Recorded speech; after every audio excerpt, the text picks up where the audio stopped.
கோயம்புத்தூர் ஹிந்துஸ்தான் காலேஜில் அமுதன் அப்படிங்கிற ஒரு மாணவர் படுகொலை செய்யப்பட்டிருக்காரு. கிட்டத்தட்ட 20 பேர் சூழ்ந்து அந்த மாணவரை பயங்கர துன்புறுத்தலுக்கு ஆளாக்கி பயங்கர சித்திரவதைகள் செஞ்சு கொடூர ஆயுதங்களால் தாக்கி அந்த அமுதன் என்கிற மாணவனை படுகொலை செஞ்சுருக்கிறாங்க. காரணம் என்ன அப்படின்னா, அவர் போதைப் பொருளுக்கு எதிராக இருந்திருக்கிறாரு. அந்த கல்லூரிக்குள்ளே போதைப் பொருளுக்கான பழக்கம் இருந்திருக்கு, அந்த புழக்கம் இருந்திருக்கு.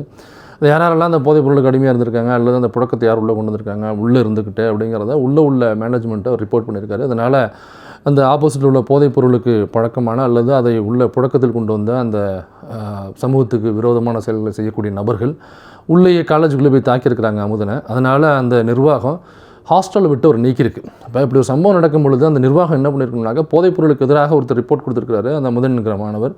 அப்போ அவருக்கு எதிராக அந்த யார் மேலே ரிப்போர்ட் கொடுத்துருக்காங்களோ அவங்க உள்ள தாக்குதல் நடத்தும் பொழுது அந்த அமுதனுக்கு ஒரு சேஃப்கார்ட் பண்ணியிருக்கணும், அமுதனுக்கான பாதுகாப்பு கொடுத்துருக்கணும். அதை விட்டு அந்த நிர்வாகம் என்ன பண்ணியிருக்கனாக்கா ஹாஸ்டலை விட்டு நீக்கியிருக்கு.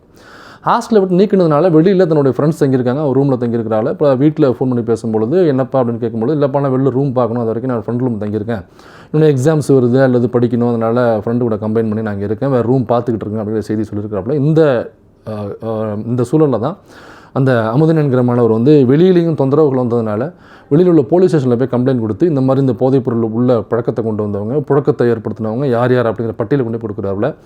அடுத்த நிமிஷம் அந்த யார் மேலே புகார் கொடுத்தாரோ அந்த நபர்களெல்லாம் அமுதனும் அவருடைய நண்பரும் சேர்ந்து நடந்துகிட்ருக்காங்க. அப்போ அவர்கள் மீது ஒரு கொடூர தாக்குதல் நடத்துகிறாங்க. அப்போ அமுதனுடைய ஃப்ரெண்டு 20 பேர் தாக்கும் பொழுது அவரால் தாக்க பிடிக்க முடியல, அவர் அங்கேருந்து எஸ்கேப் ஆகி ஓடுறாரு அல்லது அடித்து விரட்டி விடுறாங்க. விரட்டினதுக்கப்புறம் அமுதனை ஒரு பைக்கில் தூக்கி உட்கார வச்சுட்டு ஒரு கிரவுண்டில் கொண்டாந்து இறக்கி அந்த அமுதனை கொடூர ஆயுதங்களால் ராடு, கட்டை, கத்தி, இதால் கொடூரமான ஆயுதங்களால் அவர் தாக்கியிருக்கிறாங்க. அந்த ராடால் தாக்கினது மட்டும் இல்லை, கத்தியால் குத்தி உடலில் ஏகப்பட்ட காயங்கள். அந்த ராடால் அடித்தது அப்படிங்கிறது ரொம்ப சித்திரவதை செஞ்சு அந்த உசுரை கொஞ்சம் கொஞ்சமாக அந்த உசுறு போகிறத பார்த்து ரசிக்கக்கூடிய அந்த 20 நபர்களாக இருந்திருக்கிறாங்க. அந்த கொடூரமான செயலில் அவங்க செஞ்சுருக்கிறாங்க. இதை அந்த அமுதன் கூட அந்த மாணவர் இருக்கார்ல, அந்த நண்பர் இருக்கார்ல, அவர் அடிபட்டு ஓடினவர் இருக்கார்ல, கொஞ்சம் தூரம் தள்ளி நின்று அதெல்லாம் பார்த்துருக்காரு. பார்க்கும்போது இதெல்லாம் நடந்திருக்கு. அவரால் ஒன்றும் செய்ய முடியாத கையில் ஒன்று வந்திருக்காப்புல. அப்புறம் போனதுக்கப்புறம் அவங்க கொண்டு போய் அட்மிட் பண்ணியிருக்காங்க. அப்போ தான் அமுதன் இறந்துட்டாப்புல, படுகொலை செய்யப்பட்டிருக்காரு அப்படின்னு தகவல் வருது. இதை நேராக கண்கூடாக பார்த்த அந்த மாணவர் இருக்கார்ல, நண்பர் இருக்கார்ல, அமுதன் நண்பர், அவர் வாக்கு மூலமாக எல்லாத்தையும் போலீஸை சொல்லிட்டார். அப்படிங்கிற இந்த ஒட்டுமொத்த தகவலையும் யார் சொல்கிறாங்கன்னா, படுகொலை செய்யப்பட்ட அமுதனுடைய பெற்றோரே மெயின் ஸ்ட்ரீம் மீடியாக்கள் போய் கேட்கும்பொழுது இது அப்படியே சொல்கிறாங்க. இப்போ இதில் என்ன விஷயம்னாக்கா, படுகொலை செய்யப்பட்ட அமுதன் அப்படிங்கிற மாணவர் ஒரு பட்டியல் சமூகத்தை சார்ந்தவர். அவர் எந்த சமூகமாக இருக்கட்டும், யாராக இருந்தாலும் அப்படி ஒரு படுகொலை செய்யப்படும் பொழுது நம்ம இயல்பாகவே குரல் எழுப்பணும். அதுதான் மனிதாபிமானம். சமூகம் சார்ந்து செயல்படுறோம், இதெல்லாம் பார்க்குறோம், பேசுகிறோம்னாக்கா, ஒரு மாணவன் படிக்கக்கூடிய ஒரு மாணவன் படிக்கிறதுக்காக ஒரு கல்லூரியில் போய் சேர்ந்துருக்கிறாரு, போதைப் பொருளுக்கு எதிராக தன்னுடைய குரலை வசதி பேசியிருக்கிறாரு, காவல்துறை வரைக்கும் இருக்குது, சட்ட நடவடிக்கை வரைக்கும் போய் கம்ப்ளைண்ட் கொடுக்கணும் அப்படின்னாக்கா அதுக்கு ஒரு பெரிய மனதைரியம் வேணும். அப்போ அந்த போதைப் பொருளுக்கு எதிராக ஒரு மனநிலை இருந்தால் மட்டும்தான் அந்த நடவடிக்கையை நீங்கள் நகர முடியும். அப்படியாப்பட்ட அந்த அமுதன் என்கிற பட்டியல் சமூகத்தை சார்ந்த மாணவர் படுகொலை செய்யப்பட்டிருக்காரு, சித்திரவதை செஞ்சு படுகொலை செய்யப்பட்டிருக்காரு. இதை இது சட்டமன்றத்தில் இதை பற்றி எனக்கு தமிழ்நாடு முழுக்க இதை பற்றி வச்சு எல்லார்கிட்டையும் பெரிய பேசு பொருளாக இருக்குது. எனக்கு ஒரு மாணவர் இப்படியாப்பட்ட ஒரு சூழலுக்கு தள்ளப்பட்டிருக்காரு, படுகொலை செய்யப்பட்டிருக்காரு அப்படின்னாக்கா அந்த நிர்வாகம் என்ன பிடிங்கிட்டு இருந்துச்சு, எந்த மயில்கிட்ட அந்த மயிரை பிடுங்கிறதுக்கான வேலையை பார்த்துக்கிட்டு இருந்துச்சு, என்ன கிழிச்சிக்கிட்டு இருந்துச்சு, பாதுகாப்பு கொடுக்காம காவல்துறை என்ன பண்ணிக்கிட்டு இருந்துச்சு. காவல்துறை கிட்ட போயிட்டு ஒரு கம்ப்ளைண்ட் கொடுக்குறோம்னாக்கா யாரை நோக்கி கம்ப்ளைண்ட் கொடுக்குறோமோ அவங்கக்கிட்ட கம்ப்ளைண்ட் கொடுத்தவங்களுடைய தகவலை சொல்லக்கூடாது, குறிப்பாக இந்த மாதிரியான போதைப் பொருள் சம்மந்தப்பட்ட விஷயங்களில். ஆனால் இப்போ யார் மீது கம்ப்ளைண்ட் கொடுத்தாங்க அப்படிங்கிறது, அந்த கம்ப்ளைண்ட் யார் மீது கொடுத்தாங்களோ அவங்களுக்கு அமுதன் தான் கொடுத்துருக்குறாப்புல கம்ப்ளைண்ட் போயிருக்கு அப்படிங்கிறது எப்படி அந்த அமுதன் யார் மேலே கம்ப்ளைண்ட் கொடுத்தாலும் அவங்களுக்கு எப்படி தெரிஞ்சிருக்கும். இப்போ போலீஸ் சொல்லாமல் ஒருபோதும் இது தெரிய வராது அப்படிங்கிற இந்த முக்கியமான விஷயத்தை நேற்று சட்டமன்றத்தில் எதிர்க்கட்சி தலைவர் மரியாதைக்குரிய உதயநிதி அவர்கள் தான் இதை பேசுகிறாரு. இது பேசு பொருளாக்கும் பொழுது சட்டமன்ற தலைவர் பேரவைத் தலைவர் ஐயா மரியாதைக்குரிய மேதகு பிரபாகரன் அவர்கள், ஜெயஸ்ரீ பிரபாகரன் அவர்கள் என்ன சொல்கிறாருனாக்கா, இதை இல்லை அதுக்கு மேலே போகாதீங்க சொல்லிட்டீங்களா, அவ்வளோதான் விஷயத்தை சொல்லிட்டீங்களா, விட்டுருங்க, அதை நம்ம திங்கக்கிழமை பேசிக்கலாம், இப்போ நம்ம பேச வேண்டிய அவசியம் இல்லை, அவ்வளோ அவசரம் இல்லை, திங்கக்கிழமை நம்ம அதை பற்றி பேசலாம் அப்படின்னு சொல்லிட்டு திங்கக்கிழமைக்கு நகர்த்தி வைக்கிறார். இப்போ ஒரு மாணவர் படுகொலை செய்யப்பட்டிருக்கார், குறிப்பாக பட்டியல் சமூகத்தை சார்ந்த மாணவர், அவருக்கான நீதி கிடைக்கணும் அப்படின்னா அந்த சட்டமன்றத்துக்குள்ளே அதற்காக குரல் யார் எழுப்புவாங்க முதல்ல அப்படின்னு சொல்லி எதிர்பார்த்தோமோ அவங்க யாருமே குரல் எழுப்பலை. காரணம் என்னன்னாக்கா, அந்த ஆளுங்கட்சி தாவேக்கா கிட்ட பொறுப்புகளை வாங்கிக்கிட்டு, அமைச்சர் பதவிகளை வாங்கிக்கிட்டு, சுய லாபத்திற்காக சுய நலனுக்காக அவங்க ஒரு அமைச்சர் பதவியை வாங்கிட்டு உள்ள என்ன பண்ணுறாங்கனாக்கா, அந்த சிஎம் விஜய் அவர்களை புகழ்ந்து துதிபாடுதல். இது ஏதோ ஒரு தீர்மானம் கொண்டு வந்தாங்க, அந்த டீலிமிட்டேஷனுக்கு எதிரான தீர்மானம், அதை வரலாற்று சிறப்புமிக்க தீர்மானம், இது பயங்கரமான தீர்மானம், இது வந்து ஒரு அசராத புலி, இது வந்து பயங்கரமான புலி, இது அதிர வைக்கும் புலி, இது பதற வைக்கும் புலி, இது வந்து பயப்படாத புலி, யாருக்குமே நெருங்காத புலி அப்படின்னு பயங்கரமான துதிப்பாடல் தான் செஞ்சாங்களே தவிர, இந்த படுகொலை செய்யப்பட்ட அமுதன் குறித்து எங்கேயாவது பேசுவாங்கன்னு எதிர்பார்த்தோம்னாக்கா நான் வன்னியரசு அவர்கள் உட்பட யாருமே இது தொடர்ந்து வாய் திறக்கவே இல்லை. யாருமே பேசவே இல்லை. 8 தலித்துகளுக்கு நாங்கள் அமைச்சர் பதவி கொடுத்துட்டோம், இந்த தாவேக அரசு தான் தலித்துகளுடைய பாதுகாவலர், தலித்துகளை பாதுகாப்பதற்காக வந்த இறை தூதர் தான் நம்ம சிஎம் விஜய் அவர்கள் அப்படிலாம் புகழ்பாடி அவர்கள் உள்ள என்ன பண்ணுறாங்கன்னு பார்த்தோம்னாக்கா, இந்த தாவேக கட்சியை சார்ந்தவர்கள் இப்போ எதிர்க்கட்சி தலைவர் உதயநிதி அவர்கள் கேள்வி எழுப்பும் பொழுது உடனடியாக நம்ம பள்ளிக்கல்வித்துறை அமைச்சர் ராஜ்மோகன் வந்துருச்சு என்ன சொல்கிறோம்னாக்கா, இது ஒரு கோஷ்டி மோதல்னு சொல்கிறாப்புல. இது ஒரு கோஷ்டி மோதல் அப்படிங்கிறத சட்டமன்றத்தில் பதிவு பண்ணுறாப்புல. இல்லைங்க, அவர் உதயநிதி அவர்கள் கேள்வி எழுப்பும்பொழுது, இல்லைங்க நீங்கள் சம்பவம் இப்போ தான் நடந்திருக்கு, நீங்கள் கேள்வி எழுப்பியிருக்கீங்க, எங்களுக்கும் வந்து அப்படி ஒரு சம்பவம் நடந்திருக்கக்கூடாது, அதில் வருத்தம் தான், எங்கள் ஆட்சி ஒருபோதும் அதுக்கு துணை போகாது, பாதிக்கப்பட்டவர்கள் படுகொலை செய்யப்பட்டவர்கள் யாராக இருந்தாலும் அவங்க பக்கம் நின்று, பாதிக்கப்பட்ட பக்கம் நின்று அவர்களால் நீதி கிடைக்கிறதுக்காக எங்களுடைய ஆட்சி முயற்சி செய்யும், அதை கண்டிப்பாக நாங்கள் வாங்கி தருவோம், அதனால் அதை பட்ட விசாரணைகள் போயிட்டுருக்கு, வந்தோடனே நாங்கள் அதை பற்றி பேசுகிறோம் அப்படின்னு தானேங்க. ஒருவேளை இதன் மீது ஒரு கன்சர்ன் இருக்குது, இதை நம்ம நடக்கக்கூடாது தமிழ்நாட்டுக்குள்ளே அப்படின்னு ஒரு கன்சர்ன் உள்ளவங்க என்ன சொல்லுவாங்கனாக்கா இந்த ஸ்டேட்மெண்ட் தான் சொல்லுவாங்க. ஆனால் மாறா நம்மளுடைய பள்ளிக்கல்வித்துறை அமைச்சர் ராஜ்மோகன் என்ன சொல்கிறாங்க, இது ஒரு கோஷ்டி மோதல் அப்படின்னு இதை பூசி மூழ்கி ஒரு பொய் செய்து ஒரு அவதூறை பரப்பி இந்த கேஸை முடிக்கிறதுக்கான வேலையை பார்க்குறாங்க. சட்டமன்றத்தில் பேசும்பொழுது தமிழ்நாடு முழுக்க அந்த தகவல் போய் சேரும், பத்திரிகைகள் எழுதுவாங்க, லைவில் போயிட்டு இருக்கு, எல்லாரும் கட் பண்ணி போடுவாங்க, எல்லாருடைய ஃபோனுக்கும் போய் சேர்ந்துடும். பத்திரிகைகளில் போய் சேர்றது ஒரு பக்கம் இருந்தாலும் ஃபோன் லைவ் வழியாக எல்லாருக்குமே போய் சேர்ந்துடும், எல்லாருமே கட் பண்ணி இது போட்டுருவாங்க. அப்போ இந்த பாதிக்கப்பட்ட அமுதன் என்கிற மாணவர்கள் நீதியை கேட்கும் பொழுது பாருங்கள், இது ஒரு கோஷ்டி மோதலுங்க, பாருங்கள் பள்ளிக்கல்வித்துறை அமைச்சர் சட்டமன்றத்திலே பேசியிருக்காரு, பாருங்கள் சபாநாயகர் கூட இதை கண்டிக்கல, பாருங்கள் இதை வந்து இல்லை போதுமா, இல்லை அவ்வளோ குறைச்சி பேசணும் 10 நிமிஷம் தான் அப்படின்னு சொல்லி உட்கார வைக்காம அவரும் இதை வந்து என்டார்ஸ் பண்ணுறது மாதிரியான மனநிலையில் தானே இப்போ இருந்திருப்பார் அப்படின்னு இதை உருவகப்படுத்தி கொண்டு போய் சேர்ப்பாங்க. இப்போ இதில் உண்மையிலேயே குரல் இப்போ எனக்கு 8 தலித்துகளுக்கு நாங்கள் அமைச்சர் பதவி கொடுத்துட்டோம் அப்படின்னு சொல்கிறோம். அந்த 8 தலித் அமைச்சர்களும் உள்ள என்ன பண்ணாங்க, 8 தலித் அமைச்சர்களை கொடுத்து தலித்துகளுக்கு அமைச்சர் பதவி கொடுத்துட்டாங்க அப்படின்னாக்கா, அப்போ தலித்துகள் எங்கே பார்ப்பனர்களால் ஒடுக்குமுறைக்கு ஆளாக்கப்படுவதிலிருந்து மற்றும் இடைநிலை சமூகத்தில் உள்ள சாதி வெறியர்களால் பட்டியல் சமூகத்தை சார்ந்தவர்கள் ஒடுக்குமுறைக்கு ஆளாக்கப்படும் பொழுது, அல்லது ஆணவ படுகொலை போன்ற சம்பவங்கள் நடக்கும் பொழுது, அல்லது பட்டியல் சமூகத்தை சார்ந்த மாணவர்களோ இளைஞர்களோ மக்களோ பாதிக்கப்படும் பொழுது இந்த 8 தலித் அமைச்சர்களும் வந்து முன்னாடி நிற்பாங்க, கேள்வி கேட்பாங்க, அவங்களுக்கான நீதியை வேண்டி கேட்பாங்க. அப்போ அந்த பாதிப்பை ஏற்படுத்தியவர்களுக்கு எதிராக அந்த 8 அமைச்சர்களும் போய் அங்கே களத்தில் நின்னாக்கா அந்த கிழமையை மாறும். அப்போ பாதிக்கப்பட்ட பட்டியல் சமூகத்துக்கான நீதியை வந்து விரைவாக பெற்று தருவாங்க அப்படிங்கிறதா தலித் மக்களுக்கான பாதுகாப்பு. அப்போ தான் அந்த 8 தலித் அமைச்சர்களும் உட்கார வச்சதுக்கான நோக்கம் நிறைவேறும். அப்போ இந்த 8 தலித் அமைச்சரில் யாராவது ஒருத்தராவது பாதிக்கப்பட்ட அமுதன் பக்கம் நின்று பேசுவாங்கன்னு எதிர்பார்த்தோம்னாக்கா ஒருத்தர் கூட வாய் திறக்கல, ஒருத்தர் கூட. சரி நீங்கள் பேசலை, எல்ஓபி பேசுகிறார்ல, உதயநிதி அவர்கள் பேசுகிறார்ல, பேசும்பொழுது நீங்களும் எந்திரிச்சு சப்போர்ட் பண்ணலாம்ல, அதை என்டார்ஸ் பண்ணலாம்ல.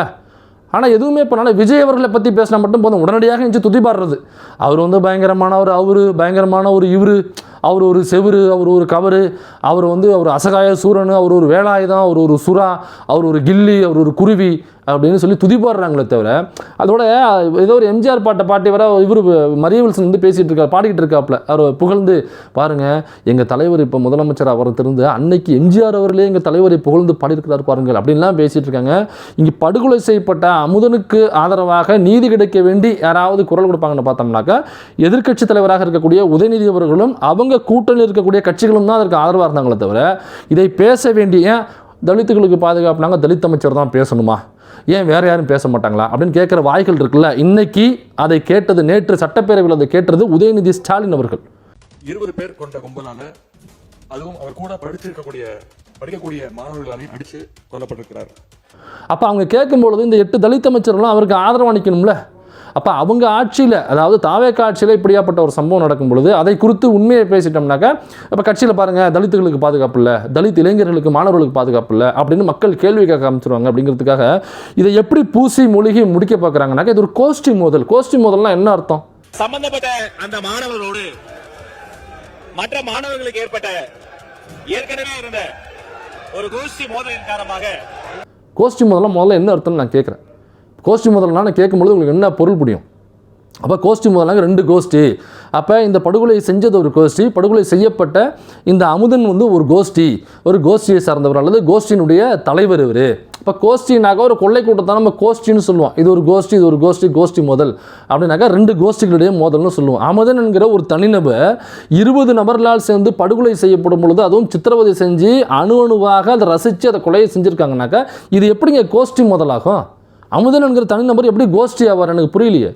அப்படின்னாக்கா அமுதனுக்கு ஆதரவாக ஒரு 50 பேர் களத்தில் இறங்கி இங்கே ஒரு 20 பேர் சண்டை போட்டாங்க அப்படின்னாக்கா அது ஒரு கோஷ்டி முதல் நம்ம சொல்லலாம். அமுதன் என்கிற தனிநபர் 20 பேரால் படுகொலை செய்யப்படும் பொழுது இது எப்படி கோஷ்டி முதலாகும்? அப்போ எதன் அடிப்படையில், எந்த ஆதாரத்தின் அடிப்படையில் ராஜ்மோகன் அவர்கள் இதை கோஷ்டி முதல்னு சொன்னார்?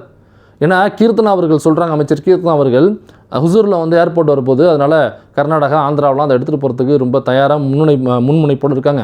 இதை நம்ம தடுத்து நிறுத்தணும், தமிழ்நாட்டுக்குள்ளே ஒசூருக்குள்ளே கொண்டு வரணும் அப்படின்னு அங்கே உள்ள ஒரு எம்எல்ஏ சொல்கிறார். உடனடியா கீர்த்தனா அவர்கள் சொல்கிறாங்க, என்ன ஆதாரம் இருக்குது, எந்த ஆதாரத்தின் அடிப்படையில் சட்டமன்றத்தில் பேசுகிறீங்க, நீங்கள் ஆதாரம் இல்லாமல் சட்டமன்றத்தில் பேசக்கூடாது அப்படின்றாங்க. இதை நம்முடைய பேரவைத் தலைவர் நம்ம மேதகு பிரபாகரன் அவர்களே வந்து இதை கீர்த்தனா அவர்களே இப்படி பேசக்கூடாது, அவர் ஒரு தகவல் வந்ததுனால தான் சொல்கிறாரு, இதே இப்படி நடக்காது நாங்கள் பார்த்துக்கிறோன்னு சொல்கிறது தான் உசித்தமாக இருக்கும் அப்படின்னு சொல்லல. அவர் அமைதியாக தான் இருக்கார். ஆனால் படுகொலை செய்யப்பட்ட ஒரு பட்டியல் சமூகத்தை சார்ந்த மாணவர் அமுதன் என்கிற ஒரு படுகொலை செய்யப்பட்ட சம்பவத்தை விட்டு பேசும்பொழுது கோஷ்டி முதல்னு சொல்கிறார்ல, அப்போ இதே நம்முடைய ஐயா மரியாதைக்குரிய மேதகு பிரபாகரன் அவர்கள் குறுக்கிட்டு கேட்டுருக்கணுமா இல்லையா பேரவைத் தலைவர், ஏங்க கோஷ்டி முதல்ல எப்படிங்க சொல்லுவீங்க? ஏன்னா ஒரு உசுரை பள்ளி கொடுத்துட்டு ஒரு குடும்பம் உட்காந்துருக்கு, அந்த மாணவன் படிக்கிறதுக்காக அந்த குடும்பத்தில் அந்த பெற்றோர்கள், தாய்மார்கள், உறவினர்கள் சேர்ந்தவர்கள்லாம் எவ்வளவு தியாகத்தை பண்ணி அந்த மாணவனை வந்து படிக்கிறது அனுப்பிச்சிருப்பாங்க. ஏன்னாக்கா அந்த பெற்றோர்களை பார்த்தாலே தெரியுது, அவங்க சாதியில் மட்டுமில்லை பொருளாதாரத்திலும் ரொம்ப விளிம்பு நிலையில் இருக்கக்கூடிய ஒரு பெற்றோர் தான் இருக்காங்க. அப்போ தன்னுடைய வாயை கட்டி வைத்த கட்டி தன் வீட்டில் உள்ள பொருளாதாரத்தை அடகு வச்சு விற்று அந்த காசை வச்சு தான் அந்த பையனை படிக்க வச்சுருப்பாங்க. அப்போ அப்படியாப்பட்ட ஒருத்தவங்க 3rd இயர் படிச்சுட்டு இருக்கான். அப்போ ஒரு படுகொலை செய்யப்பட்டிருக்கானாக்கா அந்த பெற்றோருடைய மனநிலை யோசிச்சு பாருங்க, அந்த மாணவருடைய உறவினர்களுடைய மனநிலை யோசிச்சு பாருங்க, அக்கம் பக்கத்து வீட்டார்கள் இருப்பாங்களா அவங்களுடைய மனநிலை யோசிச்சு பாருங்க, அவங்களுடைய நண்பர்களுடைய மனநிலை யோசிச்சு பாருங்க. இதெல்லாம் இல்லாமல் கோஷ்டி மோதல் அப்படின்னு சொல்றதுக்கு உங்களுக்கு எங்கேருந்து அந்த மனசு எங்கேருந்து வந்துச்சு? ஏங்க ராஜ்மோகன் நேரடியாக நேற்று வீட்டில் பேசியிருந்தோம், கொஞ்சமாவது உங்களுக்கு மனசாட்சி இருக்கான்னு நான் கேட்குறேன். மனசாட்சி உள்ளவர்கள் இந்த படுகொலையை கோஷ்டி மோதல்னு சொல்லுவாங்களா?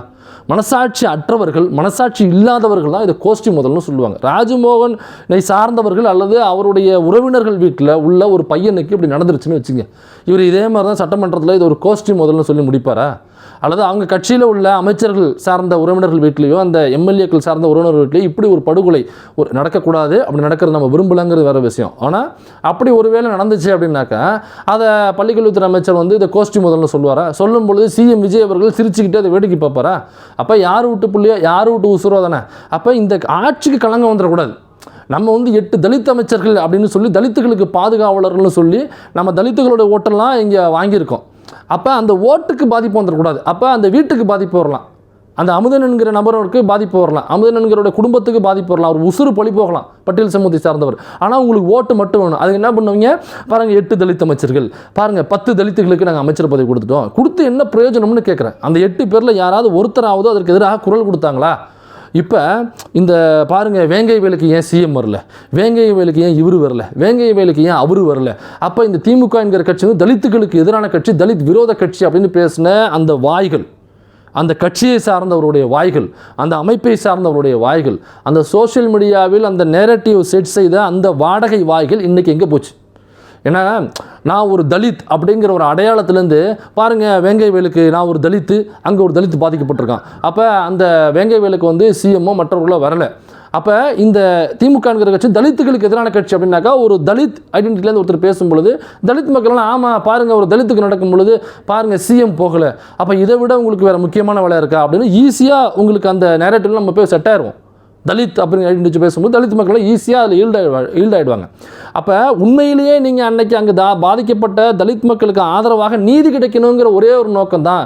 எனக்கு வந்து ஆதவுகிட்டேருந்து காசு வாங்கிக்கிட்டு ஆதவுடைய பேரை உள்ளது நான் பேசலை, உண்மையிலேயே தலித் மக்களுடைய பாதுகாப்புக்காக தான் நான் பேசினேன், தலித் மக்களோட உரிமைகளுக்காகவும் நீதிகளுக்காகவும் தான் பேசினேன் அப்படிங்கிற உண்மையாக இருந்தால் இன்றைக்கி நீங்கள் எங்கே போனீங்கன்னு கேட்குறேன். இப்போ இன்றைக்கி பாதிக்கப்பட்ட அமுதன் பட்டியல் சமூகத்தை சார்ந்த ஒரு மாணவர், குறிப்பாக பரையர் சமூகத்தை சார்ந்த மாணவர்.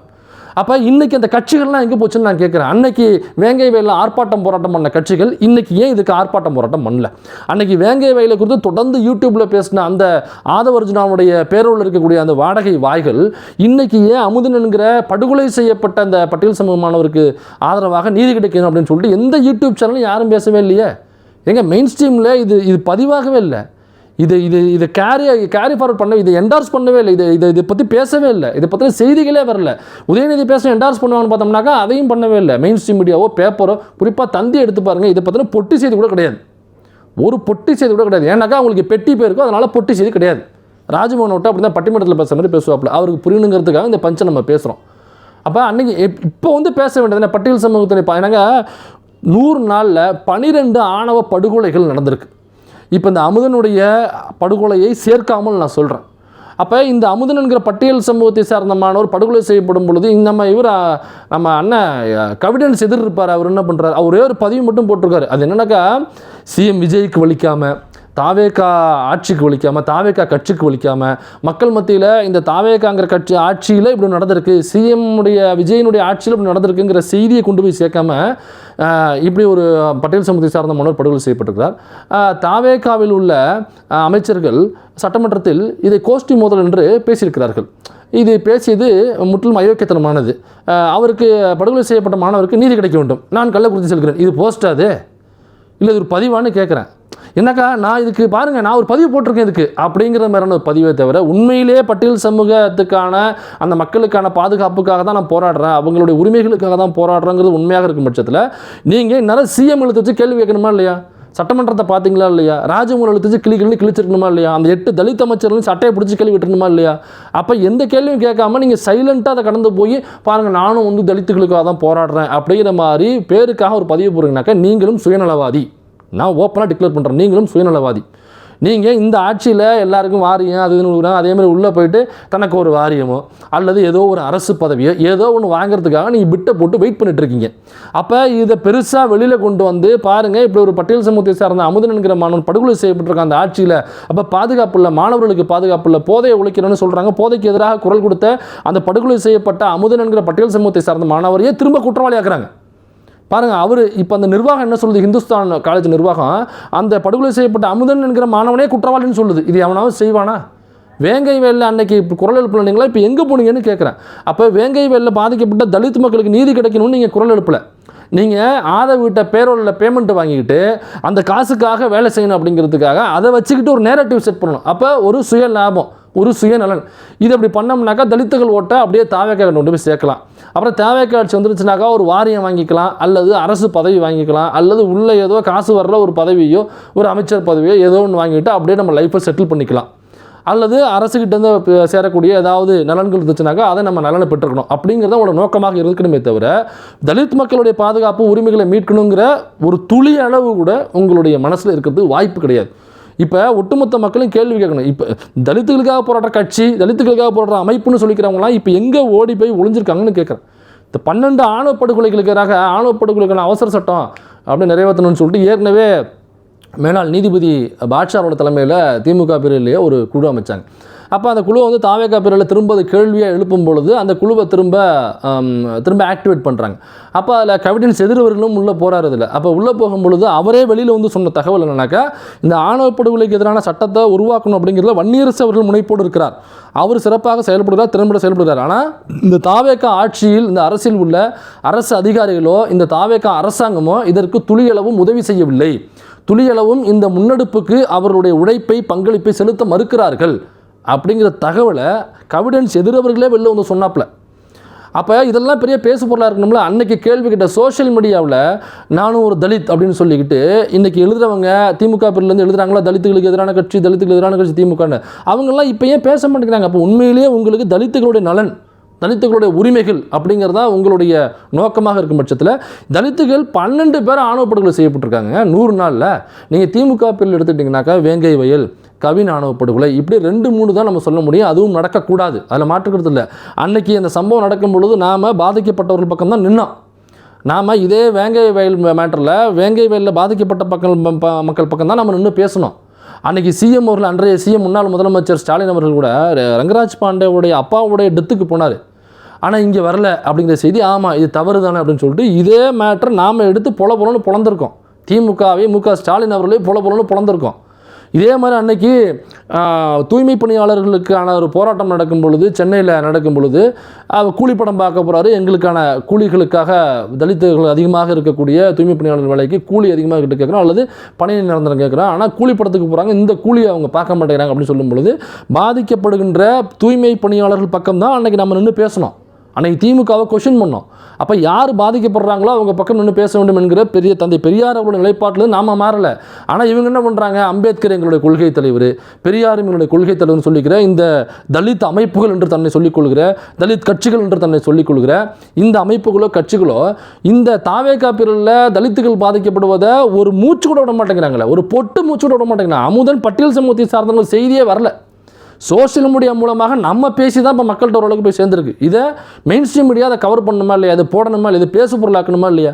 அப்போ ஏன் ஆக மாட்டேங்கிறீங்க? அப்போ பட்டியல் சமூக மக்களுக்கு இந்த ஆட்சியில் பாதுகாப்பு இல்லை அப்படிங்கிறத நீங்கள் மூடி மறைக்கணும். இது யாருக்கு லாபம்? திரும்ப இன்னொரு பட்டியல் சமூகத்தை சார்ந்த மக்களுக்கு பாதிப்பு ஏற்படும் பொழுது நீங்கள் அமைதியாக தான் இருப்பீங்க. ஏன்னா உங்களுக்கு அமைச்சர் பதவி கொடுத்தாச்சு, உங்களுக்கு வாரியம் கொடுத்தாச்சு, உங்களுக்கு என்னென்ன செட்டில் பண்ணுமோ, உங்களுக்கு சோஃபாவோ அல்லது வேறு என்ன திண்டுகளோ என்ன வருமோ, அப்போ மக்கள் அப்படி தாங்க நினைப்பாங்க. நான் சொல்கிறத விடுங்க, எதிர்க்கட்சி சொல்கிறத விடுங்க. நீங்கள் இப்படி மௌனியாக கடக்கும் பொழுது, அவங்களுக்கு துதிபாடும் பொழுது, அவங்களுக்கு சொம்படிக்கும் பொழுது, அந்த ஆட்சியில் தலித்துகளுக்கு எதிரான கொடுமைகள், வன்கொடுமைகள், இப்படியாப்பட்ட ஒரு படுகொலை நடக்கும் பொழுது நீங்கள் அமைதியாக கடந்து போகிறதோ, அல்லது பேருக்கு ஒரு பதிவு அல்லது பேருக்கு ஏதோ ஒரு பேட்டி அப்படின்னு கொடுக்கும் பொழுது தலித் மக்கள் மத்தியில் நீங்கள் எக்ஸ்போஸ் ஆகுறீங்க. தலித் மக்கள் மத்தியில் நீங்கள் வெளிப்படுறீங்க. நீங்கள் யார், உண்மையிலே நீங்கள் யார், உண்மையிலே தலித் மக்களுக்காக தான் நீங்கள் போராடுறீங்களா, அல்லது அமைச்சர் பதவிக்காகவும் சோஃபாவுக்காகவும் போராடுறீங்களா அப்படிங்கிறது தலித் மக்கள்கிட்ட போய் சேருது. அதனால் இவங்க இப்போ இதை விடுங்க, இந்த இன்ஃப்ளூயன்சஸ் இருப்பாங்களே, இந்த நாராயணங்க இதை பற்றி ஏதாவது பேசியிருக்கானுங்களா? ஒரு மாணவனை 20 பேர் சேர்ந்து அணுவாக சித்திரவதை செஞ்சு கொலை பண்ணியிருக்கானுங்க. யாராவது ஒருத்தனாவது வாய் திறந்துருப்பானா? பூரா ரூட்டு மாஃபியா. இந்த விஷயத்தை யார் கேட்டாலும் கேட்காமல் இருந்தாலும், யார் இதை பேசுபொருளாக ஆக்கினாலும் ஆக்காமல் இருந்தாலும், யார் இதற்கான நீதியை கேட்டாலும் கேட்காமல் இருந்தாலும், யூடியூப் ரூட்டர்ஸ் ஆகிய நாம் பாதிக்கப்பட்டது யாராக இருந்தாலும், அது பட்டியல் சமூகமோ இடைநிலை சமூகமோ அல்லது நாங்கள் மேம்பட்ட சமூகம் என்று சொல்லிக்கொள்கிற அந்த சமூகத்திலிருந்து பிறந்த ஒரு மாணவருக்கு இப்படி ஒரு படுகொலை சம்பவம் நடந்தாலும் அங்கு நாம் இருப்போம். எனக்கு பாதிக்கப்பட்டவர்கள் யாராக இருந்தாலும் அவர்கள் பக்கம் நின்று குரல் கொடுக்க வேண்டும் என்கிற தந்தை பெரியார் அவர்களுடைய வழியில் நம்ம பயணிக்கிறோம். அதன்படி இதை தொடர்ந்து பேசுவோம், குரல் எழுப்புவோம். இதை முடிஞ்ச அமைப்புகள் கட்சிகள்லாம் தயவு செஞ்சு ஆர்ப்பாட்டம் பண்ணுங்கள்.